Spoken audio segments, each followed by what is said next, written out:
The trail snaked ahead, an earthen ribbon beckoning him deeper.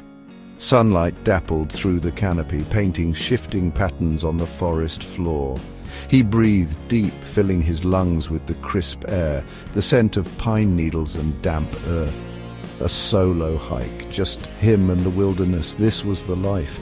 Birdsong filled the air, a chorus of sweet melodies. He smiled, snapping pictures with his phone, capturing the beauty around him. A flash of blue caught his eye, a blue jay perched on a branch, feathers ruffled. It cocked its head, regarding him with bright, inquisitive eyes, then flitted away through the trees. He consulted his map, tracing the route with his fingertip. So far, so good. He was making good time, the trail well marked and easy to follow. The sun climbed higher, reaching its zenith. He found a shady spot by a gurgling stream and sat down to eat his packed lunch, enjoying the symphony of the forest. His peace was shattered by a sudden rustling in the undergrowth. He froze, heart pounding, listening intently. A squirrel probably, or a chipmunk. He laughed at his own jumpiness. Still he decided to press on, a prickle of unease lingering at the edge of his mind. The sun began its descent, casting long shadows that stretched and twisted, taking on sinister shapes.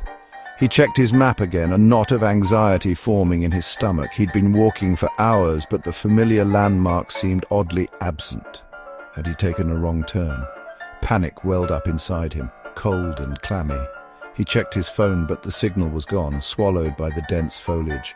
The forest, once so welcoming, now felt oppressive. The trees closing in on him like bars in a cage. He quickened his pace, his breath coming in ragged gasps. Twilight painted the sky in hues of purple and orange, but the beauty offered no comfort. He stumbled over exposed roots, cursing under his breath. The last vestiges of daylight faded, and darkness descended like a shroud, thick and suffocating. Fear, raw and primal, coiled in his gut. He pushed onward, driven by a desperate hope of finding his way back to the trail.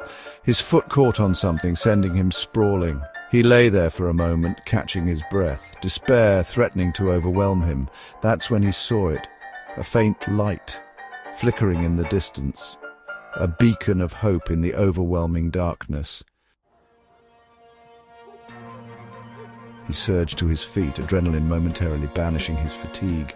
He stumbled towards the light, hope blossoming in his chest.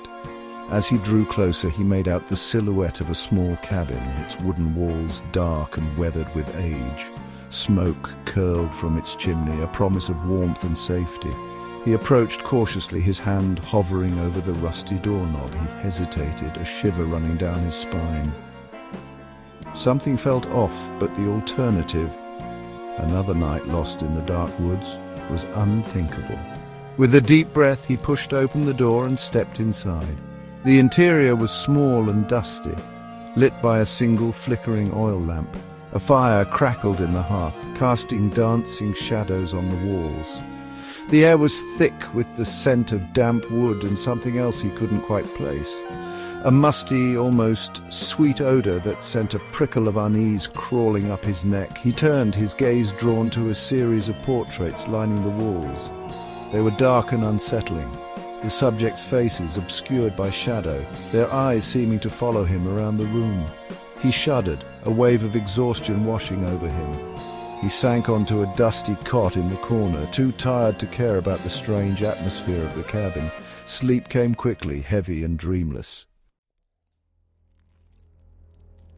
He awoke with a start, heart pounding. The fire had died down to embers, casting the cabin in an eerie half-light. He sat up, rubbing the sleep from his eyes, and that's when he noticed it. The portraits, they were different. He stumbled towards the nearest one, his blood turning to ice. It wasn't a painting. It was a window boarded up with planks crudely fashioned to resemble a frame. And those eyes that seemed to follow him, they weren't painted. They were real. Panic seized him. He raced from window to window, tearing down the planks. Each one revealed the same horrifying truth. He was surrounded. Those eyes, filled with a cold, hungry curiosity, had been watching him as he slept. He fumbled with the doorknob, his hands slick with terror. It wouldn't budge. It was locked. He threw himself against the door, but it held firm. He was trapped. Suddenly, the sound of splintering wood. He whirled around just in time to see the cabin door burst open, revealing a park ranger.